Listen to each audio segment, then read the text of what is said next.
हिंदी की पाठशाला में आप लोगों का हार्दिक अभिनंदन बच्चों। अभी तक आप लोग शब्द विचार में उत्पत्ति के आधार पर शब्द के भेद पढ़ चुके हैं। उत्पत्ति के आधार पर शब्द के भेद तत्सम, तद्भव, देशज, विदेशज और संकर्षण। तो आइए आज हम लोग अब रचना के आधार पर शब्द के भेदों को पढ़ते हैं। रचना के आधार पर शब्द के 3 भेद होते हैं, रूढ़, यौगिक और योग रूढ़। रूढ़, यौगिक और योग रूढ़। तो बच्चों, मैं रूढ़ शब्द की परिभाषा बता रही हूँ।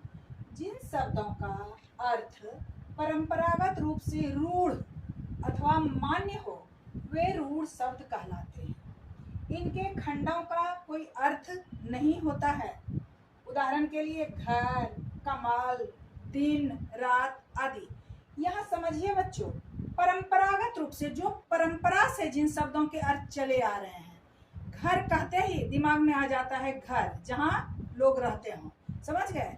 लेकिन जब घर शब्द का हम खंड करेंगे, ख अलग, र अलग, तो इसका कोई अर्थ नहीं निकलेगा।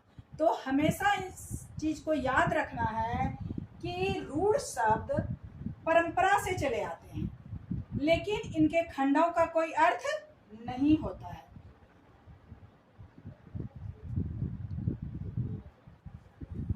यौगिक, 2 या 2 से अधिक शब्दों या शब्दांशों के मेल से बने शब्द को यौगिक कहते हैं। 2 या 2 से अधिक शब्दों या शब्दांशों के योग से बनने वाले शब्द यौगिक शब्द कहलाते हैं। तो समझ गए बच्चों इसको कि यौगिक किसे कहते हैं? 2 या 2 से अधिक शब्दों या शब्दांशों के मेल से बनने वाले शब्द को यौगिक शब्द कहा जाता है।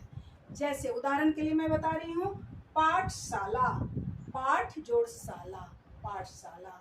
रसोई घर, रसोई जोड़ घर। पुस्तकालय, पुस्तक जोड़ आलय आदि। तो ये यौगिक आप लोग समझ गए। आते हैं अब हम लोग योग रूढ़। योग रूढ़ पर थोड़ा विशेष ध्यान दीजिएगा मेरे प्यारे बच्चों। वे शब्द जो 2 या 2 से अधिक शब्दांशों के योग से बनते हों, बिल्कुल यौगिक की तरह याद रखिएगा, ये योग रूढ़ है, बनते हों लेकिन किसी विशेष अर्थ के लिए प्रयुक्त हो जाते हैं। किसी विशेष अर्थ के लिए प्रयुक्त होते हैं, प्रयोग किए जाते हैं, वे योग रूढ़ शब्द कहलाते हैं। उदाहरण के लिए पंकज। पंकज का अर्थ यदि इसका हम यौगिक में अर्थ लें, पंक मतलब होता है कीचड़, जन्म लेने वाला, पंक जोड़ ज। तो इसका दोनों का जब अर्थ लेंगे तो कीचड़ में जन्म लेने वाला।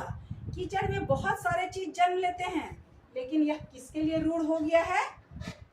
कमल के लिए। इसलिए इसे योग रूढ़ कहा जाता है।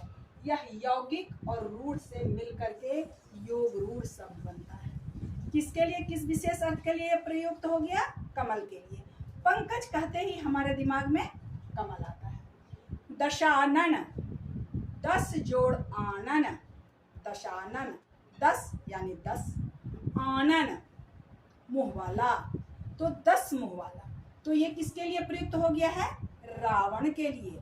तो ऐसे बहुत से उदाहरण हैं, तो वो योग रूढ़ कहलाते हैं कि अपने खंडों के अर्थ से अलग विशेष अर्थ के लिए वे प्रयुक्त हो जाते हैं, वे योग रूढ़ शब्द कहलाते हैं। रचना के आधार पर शब्द के भेद, रूढ़, यौगिक, योग रूढ़। रूढ़, यौगिक, योग। विस्तृत जानकारी मैं दे ही चुकी हूँ। अब रूढ़ का उदाहरण देखिए, घर और रात।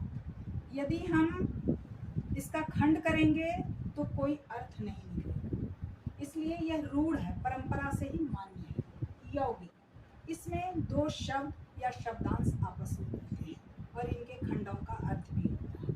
विद्यालय, विद्या जोड़ आलय, गौशाला, गौ जोड़ शाला। अब योग रूढ़, योग रूढ़ शब्द में हम लोग पढ़े ही हैं कि 2 शब्दों या शब्दांशों के मेल से शब्द तो बनते हैं, लेकिन किसी विशेष अर्थ के लिए प्रयुक्त हो जाते हैं।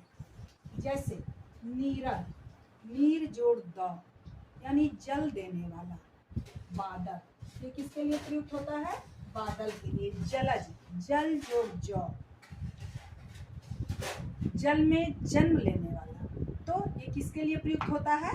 कमल के लिए। तो यहाँ तक आप लोग अच्छी तरह से समझ गए बच्चों, रचना के आधार पर शब्द के भेद। आगे इसके आगे अब नेक्स्ट वीडियो में मैं पढ़ाऊंगी प्रयोग के आधार पर शब्द के भेद। धन्यवाद बच्चों।